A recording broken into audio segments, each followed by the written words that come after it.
सो hey guys, welcome back. मैं हूं Shaan. I hope you all are good and fine. तो finally आज इस वीडियो में बात करने वाला हूं चैप्टर इलेक्ट्रिसिटी क्लास 10th में। एक तरीके की वन शॉट वीडियो होने वाली है और मैं आपको इसमें कुछ इंपॉर्टेंट क्वेश्चन, इंपॉर्टेंट टर्म्स जो कि एनसीईआरटी के मिडिल में होती हैं और आपके बोर्ड एग्जाम के लिए इंपॉर्टेंट चीज़ें और जो काफ़ी ज़्यादा टफ टॉपिक है उनको बहुत ही सिंपल बताने में कोशिश करूँगा। सारा चैप्टर आपको एक्सप्लेन करूँगा। जिसको भी डिफिकल्टी आती है इस चैप्टर में, आई एम गारंटी सीरियसली कि आपको इस वीडियो को देखने के बाद कोई भी दिक्कत नहीं आनी है चैप्टर में।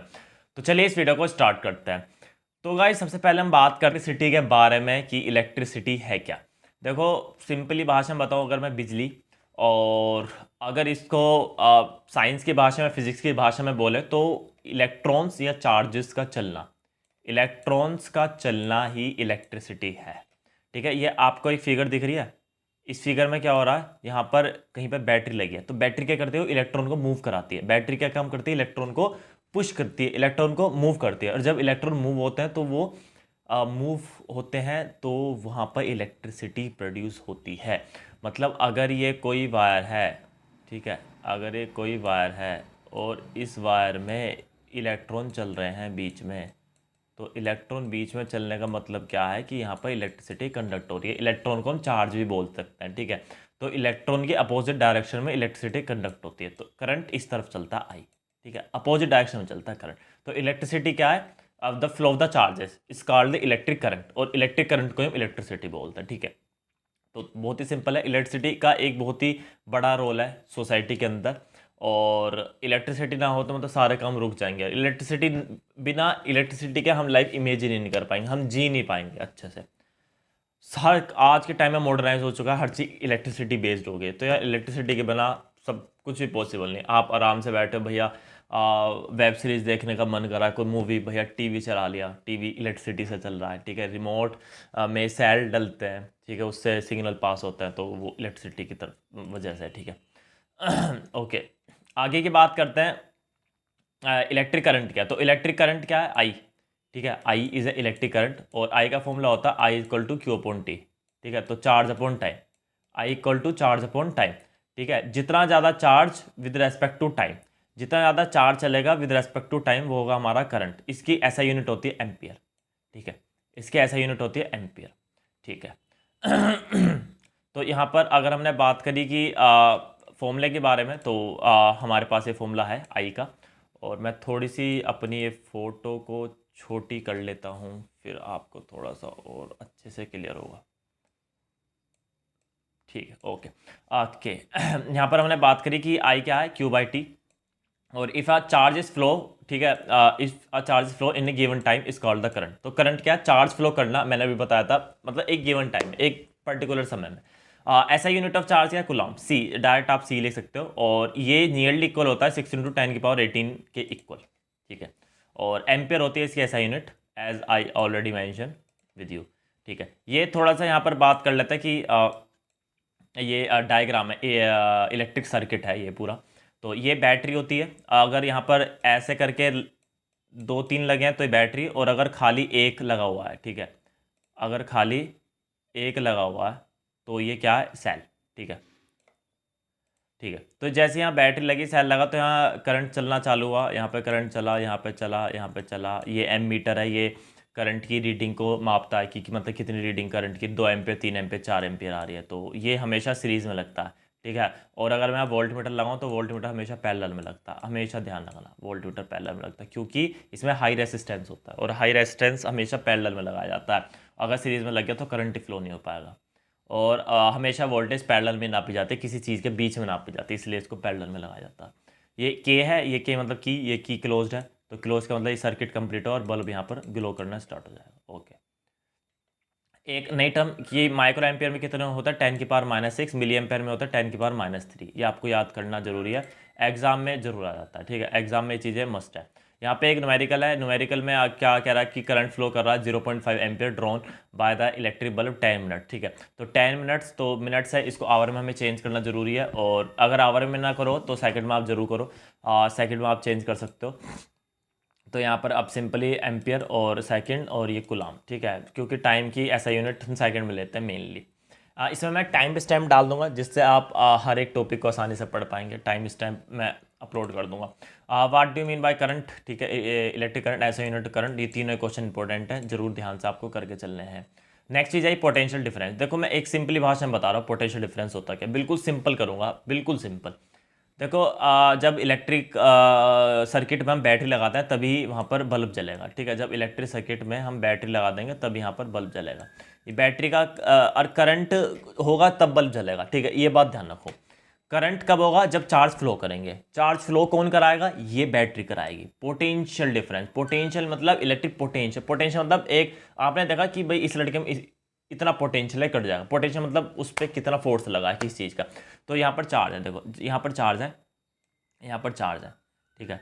ये क्या चार्ज है, सॉरी निगेटिव की तरफ चार्ज होता है क्योंकि करंट बिल्कुल पॉजिटिव, करंट अपोजिट डायरेक्शन में चलता है चार्ज के। तो यहाँ चार्ज है, यहाँ पे इसको धक्का लगा, जब ये धक्का लगा तो ये मूव हुआ, ठीक है। ये पोटेंशियल क्या करता है, ये चार्ज को पुश करता है जिससे चार्ज मूव होए, घूमे।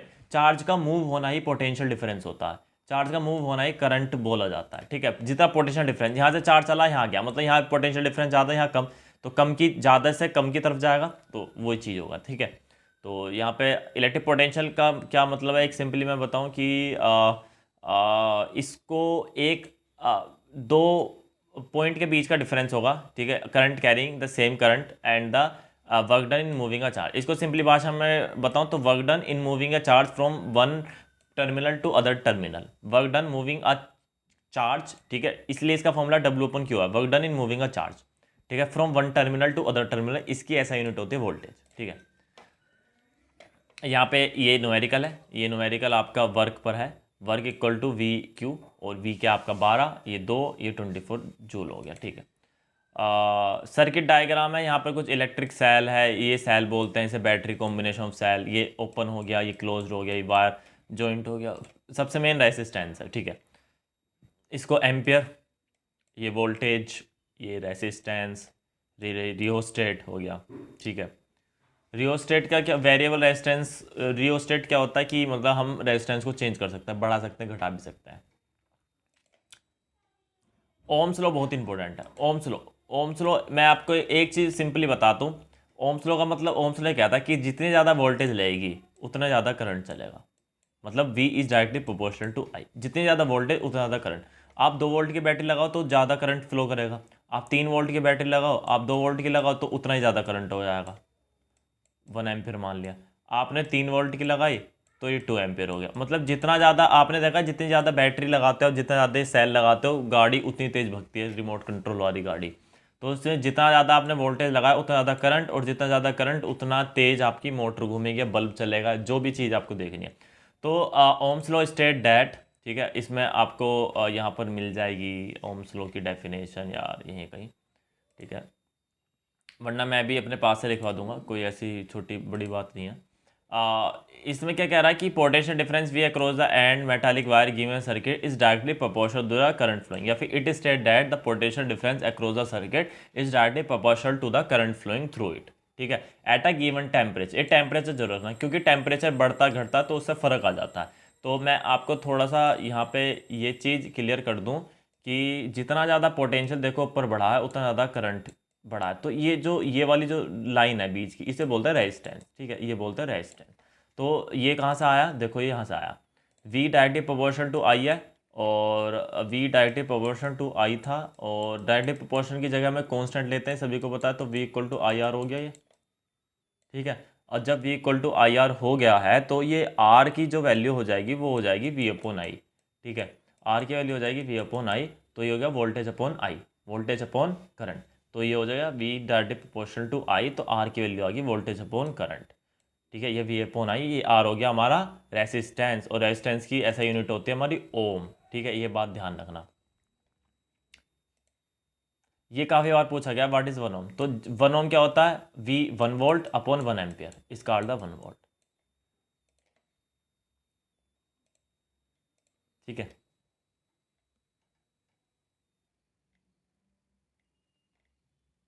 वन शॉट वीडियो है तो पूरी कंप्लीट इसको देख कर चलिए, और आपको काफ़ी ज़्यादा फ़ायदेमंद लगेगा।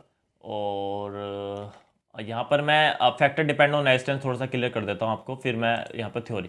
देखो फैक्टर डिपेंड ऑन रेजिस्टेंस होता क्या है, देखो रेजिस्टेंस डायरेक्टली प्रोपोर्शनल होता है I के, एल के, ठीक है। रेजिस्टेंस डायरेक्टली प्रोपोर्शनल होता है एल के, मतलब जितना ज़्यादा वायर होगा, जितना ज़्यादा वायर की लेंथ होगी उतना ज़्यादा रेजिस्टेंस होगा। ये एक वायर है, इसकी लेंथ इतनी है, और ये एक वायर है, इसकी लेंथ इतनी है, तो इस वाले वायर में रेजिस्टेंस मोर होगा, मोर, और इस वाले वायर में रेजिस्टेंस जो होगा वो लेस होगा, ठीक है। इस बात को ध्यान रखकर चलना बिल्कुल। तो रेजिस्टेंस क्या होगा, resistance directly proportional to L होता है।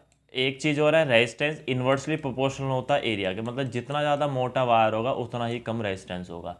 ये एक वायर है और ये एक वायर है, तो इसमें रेजिस्टेंस जो होगा वो ज़्यादा होगा, इसमें रेजिस्टेंस जो है वो लेस होगा, लेस, ठीक है, इसमें मोर। तो यहाँ पर हमने क्या करा, R directly proportional to L, equation 1 मान ली, इसे 2 मान ली। अब मैं एक नई चीज़ आविष्कार करने वाला हूँ यहाँ पर, इन्वेंट। तो आर क्या हो गया, वो डायरेक्टली प्रोपोर्शनल हो गया एल अपॉन ए, क्योंकि एल और ए, ये एल अपॉन ए, दोनों को मैंने जोड़ दिया, एल अपॉन ए। तो यहाँ पर मैंने क्या बात करी थी यहाँ पर लास्ट में, कि आर जो है वो डायरेक्टली प्रोपोर्शनल हो गया एल अपॉन ए के, और डायरेक्टली प्रोपोर्शनल की जगह मैंने कांस्टेंट ले लिया, जैसे आर लिया था ऐसे ही एक और ले लिया, रो एल बाई ए। और रो क्या है इसमें, रेसिस्टिविटी, रो क्या है इसमें, रेसिस्टिविटी, ठीक है। रेसिस्टिविटी का क्या एक सिंपली मतलब ये है कि रेसिस्टिविटी किसी की एक प्रॉपर्टी होती है। जैसे दो बच्चे हैं, उनकी एक अंदरूनी प्रॉपर्टी है, यार ये शुरुआत से क्रिकेट अच्छा खेलता है, यार ये शुरुआत से हॉकी अच्छी खेलता है, ऐसी ये रेसिस्टिविटी है, ये शुरुआत से ही इसकी एक किसी वायर की खुद की प्रॉपर्टी होती है कि उसका रेसिस्टेंस कम होगा या उसका रेजिस्टेंस ज़्यादा होगा। रेसिस्टिविटी और रेजिस्टेंस में एक फ़र्क है, रेसिस्टिविटी हम चेंज कर सकते हैं, सॉरी रेसिस्टेंस हम चेंज कर सकते हैं लगा लोगों के, पर रेसिस्टिविटी चेंज नहीं होती, वो इनबिल्ट होती है। जैसे किसी आदमी पे हॉकी पहले से आती है और उसने क्रिकेट खेलना सीख लिया, तो क्रिकेट खेलना सीखना रेजिस्टेंस है, और हॉकी पहले से आती है वो रेसिस्टिविटी है, ठीक है। तो factor depend on resistance, resistance depend on length, resistance depend on area of cross section, resistance depend on nature, nature पर भी डिपेंड करता है, किसका नेचर कैसा होता है, किसी का नेचर कैसा होता है, तो रेजिस्टेंस नेचर पर भी डिपेंड करता है। ये भी आपको ध्यान में रखनी, वही मैंने चीज़ आपको बताई जो यहाँ ऑलरेडी प्रेजेंट है, ठीक है, वही चीज़ मैंने आपको बताई है। तो यहाँ से आप थोड़ा बहुत पढ़ सकते हैं, आई थिंक आपको समझ आ गया होगा। यहाँ पे कुछ दे रखा है कि किसकी रेसिस्टिविटी ज़्यादा, किसकी रेसिस्टिविटी कम है। ये वाला टॉपिक आपको जरूर पढ़ना है, ये वाला एग्जाम के लिए बहुत ज़्यादा इंपॉर्टेंट है, ये वाला 2-3 मार्क में क्वेश्चन आ जाते हैं और केस स्टडी बेस्ड बन जाएगा आपका आराम से। ओके, कुछ न्यूमेरिकल हैं खतरनाक से रेसिस्टिविटी पर, वो कराने हैं मुझे।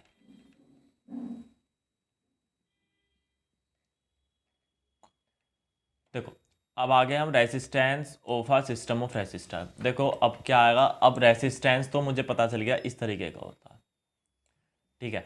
एक बार में रेजिस्टेंस हो गया जिसकी वैल्यू आर होगी, मतलब ओम इसके ऐसा यूनिट है, ठीक है। अब हम किसी सिस्टम पर लगाएंगे, जैसे अब हमने क्या करा कि बहुत सारे रेजिस्टेंस ले लिए, तो एक हमारे दिमाग में आया कि यार अगर हम ऐसे कर दे तो क्या होगा, 3 रेजिस्टेंस एक साथ लगा दे, तो इसे बोलते हैं रेजिस्टेंस इन सीरीज, ठीक है। अब एक दिमाग हमारा आया कि भैया इसको हम पैरेलल में लगा दें, ऊपर नीचे करके लगा दें, तो इसको बोलते हैं रेजिस्टेंस इन पैरेलल। इसमें थोड़ा बहुत फ़र्क होता है, ठीक है। सीरीज में रेजिस्टेंस ज़्यादा हो जाता है, पैरेलल में रेजिस्टेंस कम रहता है, ठीक है। अब हम कॉम्बिनेशन कर रहे हैं, ज्वाइन कर रहे हैं, तो ये रेजिस्टेंस इन सीरीज का एक एग्जांपल है, जैसे वोल्ट मीटर उसके पैरेलल में लगा हुआ है, एम मीटर उसके सीरीज में लगा हुआ है, और यहाँ पे उसका बैटरी वगैरह लगी हुई है, ठीक है। एक ये पैरेलल वाला जिसमें पैरेलल में लगा हुआ है सारे, और पैरेलल में एक बार ध्यान रखना करंट डिफरेंट होता है, I1 I2 I3, और इसमें वोल्टेज सेम होती है, वोल्टेज क्या होती है इसमें सेम, बट सीरीज़ में क्या होता है, करंट सेम होता है पर वोल्टेज डिफरेंट होती है। करंट इस पूरे में सेम दौड़ रहा होगा, पर इसमें होगी V1, इसमें होगी V2 और इसमें होगी V3, ठीक है। छोटी छोटी बात आपको ध्यान में रखकर चलनी है ज़रूर, ठीक है। तो इसमें ये इसका फाइनल फॉर्मूला निकल कर आता है रेजिस्टेंस का, R1 equal R equal to R1 plus R2 plus R3। ये फाइनल डेरिवेशन का फॉर्मूला आपको निकल कर आता है। ये डेरिवेशन सोल्व मैंने करा रखी है मेरी प्रीवियस वीडियो में, आप जाकर देख सकते हैं। देखो ये वाला बहुत अच्छा है, ये वाला जो न्यूमेरिकल है ये बहुत अच्छा है, ये मैं आपको बताता हूँ। इलेक्ट्रिक लैंप है जिसका रेजिस्टेंस है 20, इसका रेजिस्टेंस है 20, और एक कंडक्टर है इसका रेजिस्टेंस है 4, ठीक है। अब बात कर रहे हैं 6 वोल्ट की बैटरी से कनेक्ट है, calculate the total resistance of a circuit, तो टोटल रेजिस्टेंस सर्किट का कितना होगा, ठीक है। अब एक चीज़ ध्यान रखो कि ये सीरीज़ में है, ठीक है, ये दोनों सीरीज़ में है, तो सीरीज़ का फॉर्मूला पता है, R equal to R1 plus R2, दोनों को प्लस कर दो, 20 प्लस 4 24, तो पहले का आंसर आ गया हमारा 24। Current through the circuit current through the circuit, तो करंट सर्किट के थ्रू कितना जा रहा है, करंट का फॉर्मूला क्या होता है, I equal to V upon R. ठीक है, वी कितना 6 और आर कितना 24, तो ये हो गया 1/6 4 24, 1/4, तो 24 और 1/4, देखो 24 24 और 6/24, या तो 1/4 लिख लो या 0.25 लिख लो, एक ही बात है। और क्या बोला था, पोटेंशियल डिफरेंस। अच्छा, मैं potential difference across the circuit electric lamp and circuit. देखो पोटेंशियल डिफरेंस निकालना, वी की वैल्यू होती है आई आर। ठीक है, अब आर तो आई तो दोनों में सेम था, 1/4 तो 0.25, और आर कितना लैंप के लिए, लैंप के लिए डेट इज 20। ठीक है, और अगर हम सीधा सर्किट के लिए निकालें तो V इक्वल टू 0.25, ये तो करंट तो सेम ही रहेगा, इंटू 4 कर देंगे, ये निकल जाएगा 100, ये 1/4, 4 5 20, और ये आ जाएगा 1, तो 1 की 5 1 की 1, तो 1 की 5, देखो हमारा आंसर ठीक है, 1 की 5 1 की 1। तो आई होप क्लियर हो गया होगा। रेजिस्टेंस इन पैरेलल, पैरेलल में आपको मैंने फॉर्मूला बताया था कि क्या होगा। ठीक है, तो ये रहा 1/R1 equal two plus 1/R2 plus 1/R3, इस तरीके से इसका फॉर्मूला हो जाएगा रेजिस्टेंस का पैरेलल में। इसकी डेरिवेशन मैंने ऑलरेडी प्रूव करवा रखी है यार। देखो न्यूमेरिकल देखो यहाँ यहाँ पे R1 R2 की वैल्यू दे रखी है, देखो पैरेलल में इनको सोल्व कर लिया, 1/10 1/40, ये इसका फॉर्मूला आ गया। बाद में इसको रेसिप्रोकल करना मत भूलना।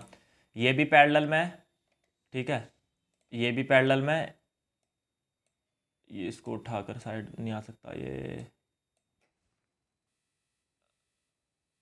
हाँ आ सकता है। ये आपका ये भी पैरेलल में है, ठीक है, ये भी आपका पैरेलल में है। जब ये भी पैरेलल में है, ये भी पैरेलल में है, इनको आपने सोल्व करे, या ये दोनों किसी बन गए सीरीज में, तो अब इनको जोड़ लिया, 18 बन गया टोटल, टोटल 18 बन गया। अब करंट फ्लोइंग क्या रहा है, करंट का फॉर्मूला आपको पता है, I equal to V upon R, that is आपका सिंपल करंट निकल गया। तो ऐसे सिंपल फॉर्मूला है यार, तो इनको ज़रा ध्यान से समझ के चलना, बाकी कोई दिक्कत नहीं आने वाली। और यहाँ पर एक क्वेश्चन बहुत बनता है, क्वेश्चन नंबर वैसे मैंने ऑलरेडी इसके इंपॉर्टेंट लिखवा रखे हैं आपको, तो क्वेश्चन नंबर 4 और 3 आप कर सकते हैं, काफ़ी इंटरेस्टिंग क्वेश्चन है ये वाले। और क्वेश्चन नंबर 5, ठीक है, heating effect of electric current. देखो heating effect of electric current मैं आपको सिंपली बताऊं, देखो आपको गर्म पानी चाहिए, तो आपने क्या करा भैया, इलेक्ट्रिक ओवन लिया, उसमें पानी रखा, स्विच ऑन करा और अपना काम खत्म। आपके कपड़ों शर्ट पे प्रेस नहीं है, इस टाइप की शर्ट है, इस पे भी यार प्रेस व्रेस नहीं हो रही आज, ठीक है, तो शर्ट पे प्रेस नहीं है, तो आपने क्या करा भैया, प्रेस लगाई, स्विच ऑन करा, गर्म हो गई और अपना शर्ट पे प्रेस कर लिया। नहाने के लिए ठंड हो रही है, नहाना है, गीजर ऑन करा, पानी गर्म हो गया। तो ये सारी क्या हीटिंग इफेक्ट ऑफ इलेक्ट्रिक, मतलब करंट का इफेक्ट हीटिंग फॉर्म में, तो that is heating effect of electric current. ठीक है, काफ़ी इंटरेस्टिंग टॉपिक है ये, आपको अच्छे से समझोगे तो कोई दिक्कत नहीं आने वाली। देखो देखो इसमें होता क्या है, मैं आपको थोड़ा सा बता देता हूँ, heating effect of electric current में होता क्या है। ठीक है,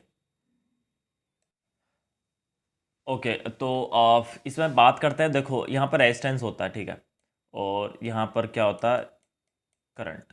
ठीक है, देखो रेजिस्टेंस का एक और काम है, ये हीट में कन्वर्ट कर देता है करंट को, जितना करंट आया उनको हीट में कन्वर्ट कर देता है रेजिस्टेंस। तो जितना रेजिस्टेंस ज़्यादा होगा उतना हीट, तो आपने देखा होगा जो हीटिंग इफेक्ट के लिए जो भी आपके जैसे गीजर हो गया, प्रेस हो गया, इनमें रेजिस्टेंस ज़्यादा होता है। ठीक है, इन चीज़ में रेजिस्टेंस ज़्यादा होता है, तो more resistance more will be heat.